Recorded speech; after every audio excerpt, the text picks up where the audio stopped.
The story begins at the 1953 Basel Fair, where Rolex presented what the world now recognizes as the original Submariner, reference 6204. The horological world at that point was still treating dive watches as glorified sports tools with minimal engineering ambition, and the Submariner arrived as something genuinely different and purposeful. It was water-resistant to 100 meters, which for 1953 represented a legitimate engineering achievement rather than a marketing exaggeration. The case measured 38 millimeters, which sounds small by today's standards, but wore quite impressively large on the wrists of the era. The movement was the caliber A296, a workhorse that Rolex had been refining for years, and it delivered adequate accuracy for professional field use. The reference 6204 had no crown guards whatsoever, which means the winding crown sat completely exposed and vulnerable on the right side of the case. You can look at an original example today and feel how raw, industrial, and uncompromised it appears, compared to anything that came in the following decades. The bezel was aluminium. The dial was gloss black with the early pencil-style hands. And the whole package looked designed from a purely functional brief, with zero concession to aesthetics. The 6204 is rare enough in the current market that most collectors will never see a genuine example in person, and prices for clean, untouched originals have crossed six figures at auction with meaningful regularity over the last decade. Within barely a year, Rolex was already pushing beyond the 6204. The reference 6200 appeared with a considerably larger winding crown, a 200-meter water resistance rating that was at the time an ambitious and somewhat contested claim, and a case profile that projected slightly more aggression than its immediate predecessor. The 6200 is a debated reference among historians, partly because documentation on exact production quantities remains incomplete, and the large crown it introduced was such a distinctive visual that it directly influenced the design language of subsequent generations. The 6200 is extraordinarily rare at auction, and when genuine examples surface, they attract the kind of competition among serious collectors that confirms why early Submariner references exist in an entirely separate valuation tier from everything that followed. The mid-1950s produced the references 6, 5, 3, 6, and 6, 5, 3, 6/1. The small crown Submariners running on the caliber 1030 with a slim 6.5 millimeter winding crown. The 6536 carried the classic gilt text on the dial that collectors lose genuine sleep over today. These watches had 100-meter water resistance and pencil hands, and their dials have developed over the subsequent decades into the most spectacular tropical honey and chocolate shades you will encounter in vintage Rolex collecting. A genuine tropical 6536 dial is one of the most visually arresting things in the entire field.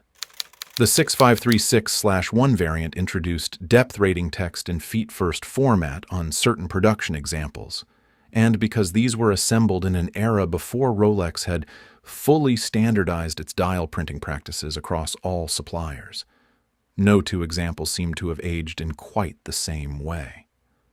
Caliber 1030 was reliable by 1950s standards, but it would be superseded as Rolex continued pushing its internal movement development program with increasing urgency. Then comes the reference 6538, which is arguably the most culturally loaded Submariner ever made. The 6538 is the watch that Sean Connery wore as James Bond in Dr. No in 1962. And that single fact has attached a mythology to this reference that no amount of dispassionate horological analysis can fully untangle from its actual technical merits.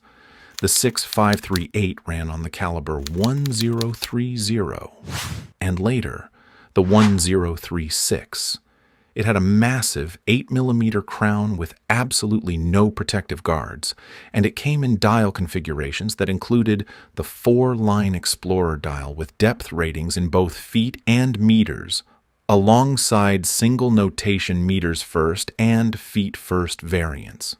The gilt text on a clean 6538 dial catches available light in a way that modern lacquer printing fundamentally cannot replicate. The bezel on early examples was aluminium with no numeric markings at all, just a triangle at 12 o'clock, and the whole watch carried an unguarded, almost confrontational visual simplicity that aligned perfectly with what a fictional British intelligence operative would plausibly wear in 1962. The Bond association was not product placement in any contemporary marketing sense. It was a film prop department decision that became one of the most enduring luxury brand associations in cultural history.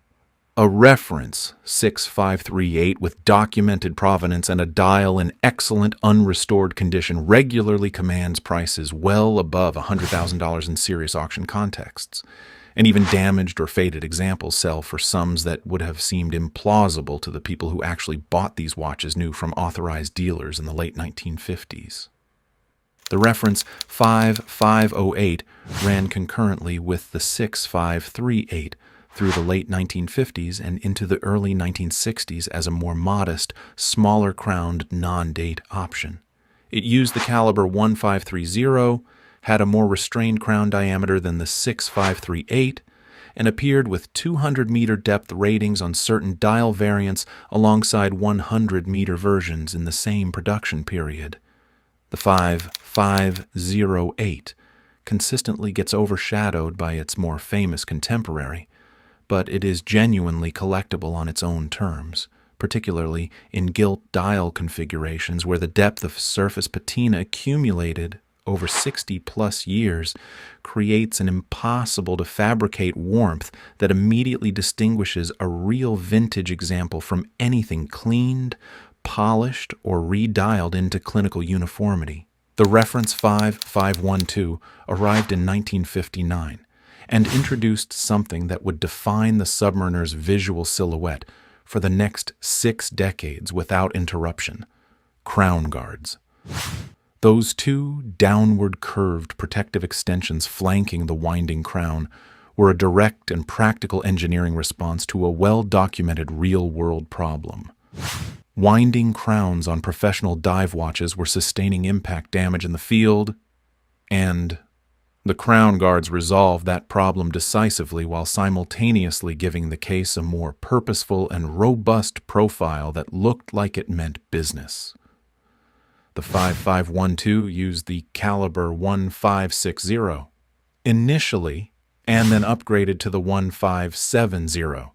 It carried a 200-meter water resistance rating, and early production examples came with 4-line dials that included COSC chronometer certification text printed across the surface. Later 5512 examples dropped to cleaner 2-line dials as Rolex streamlined its certification presentation. The transition between 4-line and 2-line dials on the 5512 is precisely the kind of micro-variation that separates genuinely obsessive collectors from casual enthusiasts who think the differences between generations end at bezel color. The reference 5513, produced from 1962 all the way through 1989, is the longest-running non-date Submariner, and simultaneously one of the most internally varied watches Rolex has ever put into commercial production. Across its 27-year production run, the 5513 moved from matte gilt dials with pencil hands to glossy black dials with Mercedes hands, incorporated the Mark series of dial transitions that serious collectors catalog with a precision that would make any dedicated philatelist feel genuinely understood, and passed through multiple bezel insert variations, including examples with the word Submariner printed in feet-first notation and others in meters first. caliber 1520 powered the non-COSC versions throughout most of the production run, delivering solid if unremarkable accuracy in a movement that Rolex built for reliability rather than prestige. The Singer dial variant, named for the company that supplied the chapter ring with its distinctive font treatment for the minute track, is one of those production details that takes years of focused study to train your eye to identify consistently. The Maxi Dial 5513, produced from the mid-1970s onward, introduced significantly larger luminous plots and wider Mercedes hands that gave the watch a bolder and more immediately legible face, and it represented Rolex's decision to update the visual identity of a long-running reference without touching the underlying case architecture. A 5513 with a genuine tropical dial, meaning an originally black dial that has undergone chemical transformation over decades to shift into brown, khaki, chocolate, or mocha tones, depending on its specific history of light exposure and environmental conditions, commands a premium over standard examples that reflects how intensely the collector market has learned to value authentic, unaltered surface chemistry. Experienced dealers can identify redialed examples within seconds, and the penalty for a redial discovered after purchase is total value destruction. The reference, 1680, introduced in 1966, changed the Submariner's fundamental identity because it added a date complication for the first time in the model's history. Rolex cut a date aperture at 3 o'clock into the dial, added a Cyclops magnification lens to the acrylic crystal, and powered the entire assembly with the caliber 1575. Early production 1680 examples had the word Submariner printed in red text on the dial alongside the depth rating information, which is precisely where the nickname Red Sub originates. The single red Submariner text printing is already a serious trophy piece in its own right. But the double red variant, where both the depth rating text and the Submariner name are printed in red against the black dial, is the configuration that collectors reference with the kind of reverence typically reserved for grand complications from Geneva.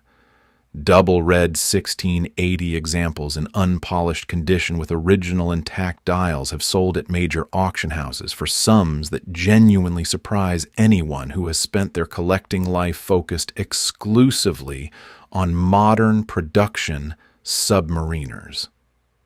The 1680 also generated tropical dial variants across its production lifespan, and the chronological transition from red to white Submariner text printing as the reference aged through the late 1960s and into the 1970s gives attentive collectors a reliable dating tool that requires no supporting documentation to apply accurately. Certain 1680 examples also appear with meters first depth rating formatting that collectors actively seek as a specific production variation worth documenting separately. The reference 16,800, introduced in 1979, marked the Submariner's entry into the modern era by replacing the acrylic crystal with sapphire. That change carries more practical significance than it might initially appear. Acrylic scratches with frustrating ease, but can be polished back to clarity with minimal effort and expense. Sapphire is virtually impervious to surface scratching under normal conditions, but shatters on sufficiently severe impact rather than denting or deforming. The 16,800 also used the caliber 3035, which introduced Rolex's quick-set date function into the Submariner for the first time, meaning the owner could now advance the date independently without cycling the hands through 12 hours repeatedly in the dark.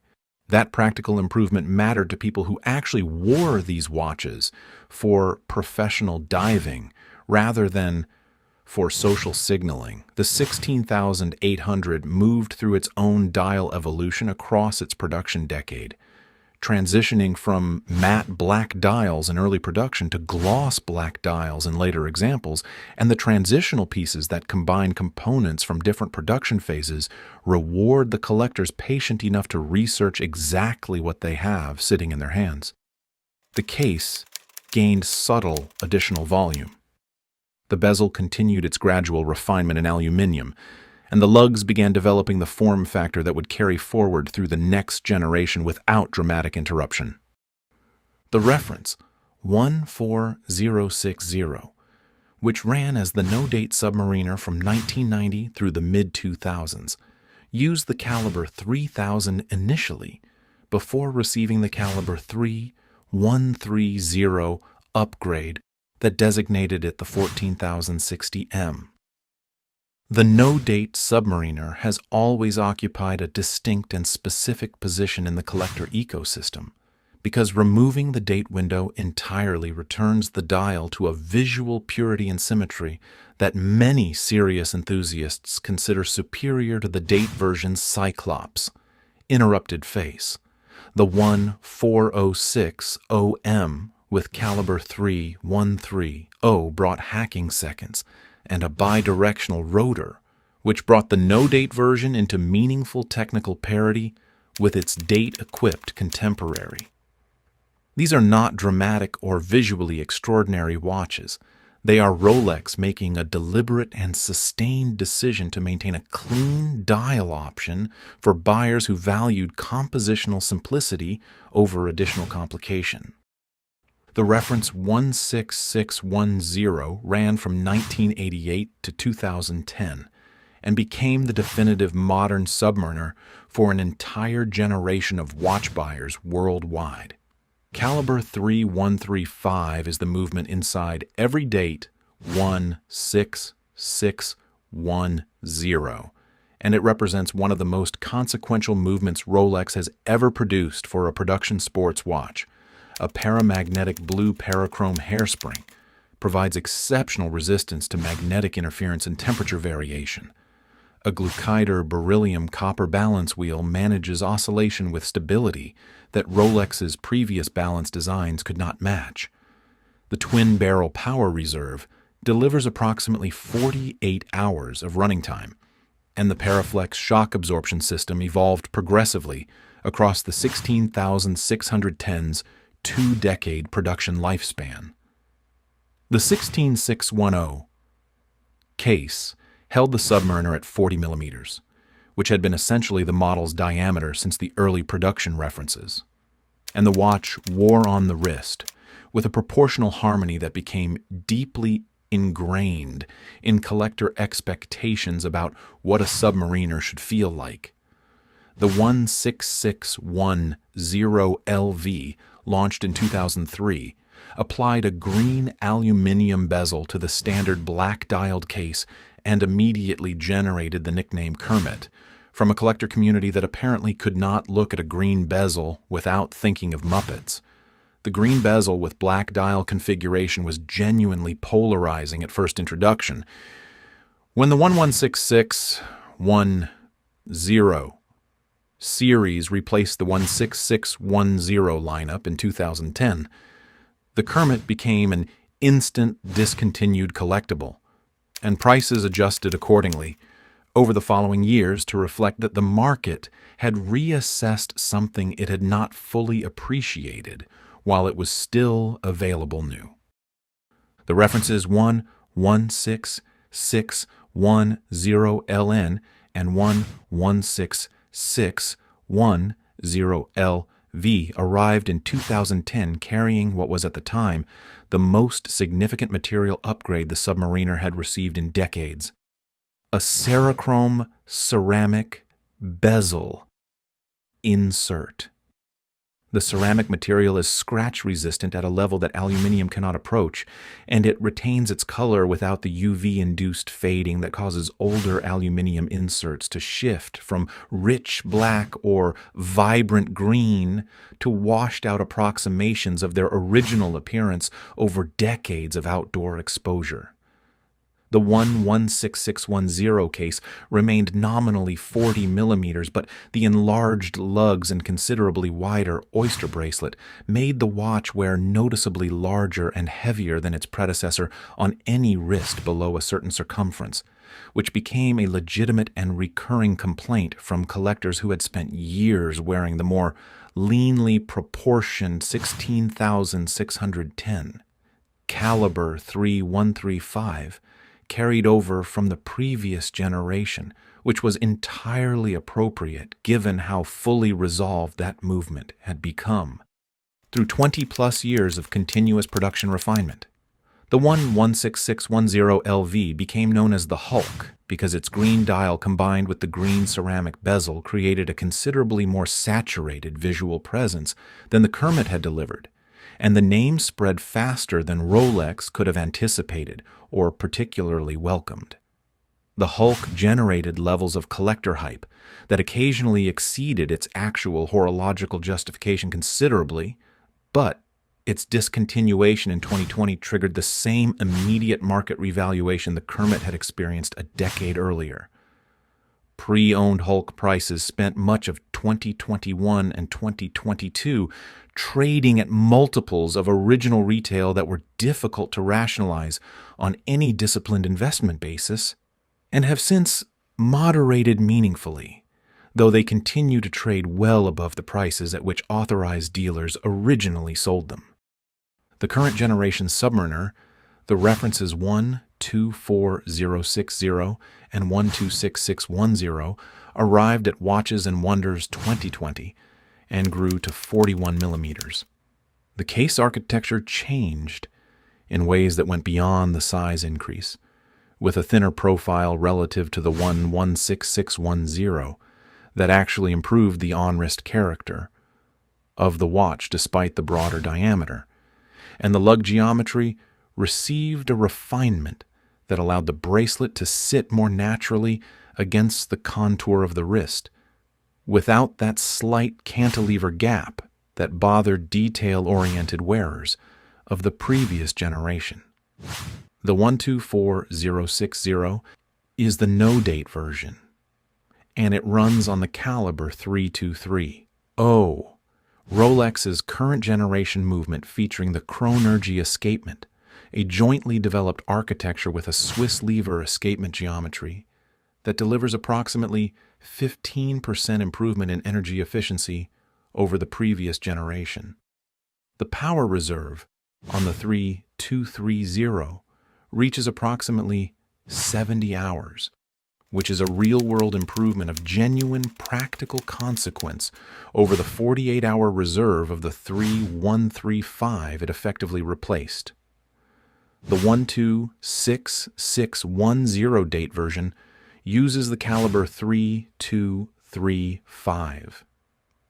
The date-equipped variant sharing the same movement family, Chronergy escapement, and 70-hour power reserve.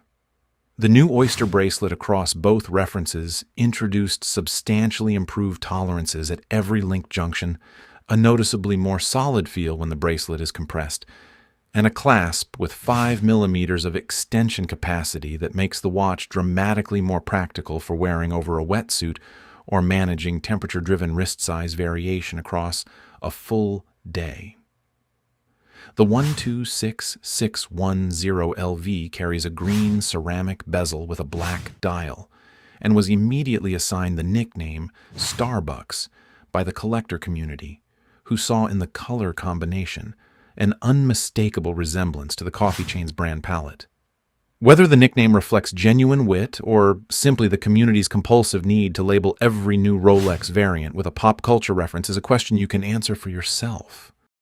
Where the current generation sits within the full historical arc is worth assessing with some honesty.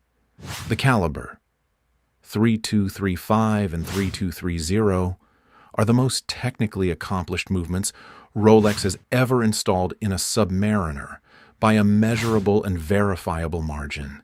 The Cerachrome ceramic bezel is objectively more durable under real conditions than any aluminium predecessor produced across the previous 5 decades of the model's history.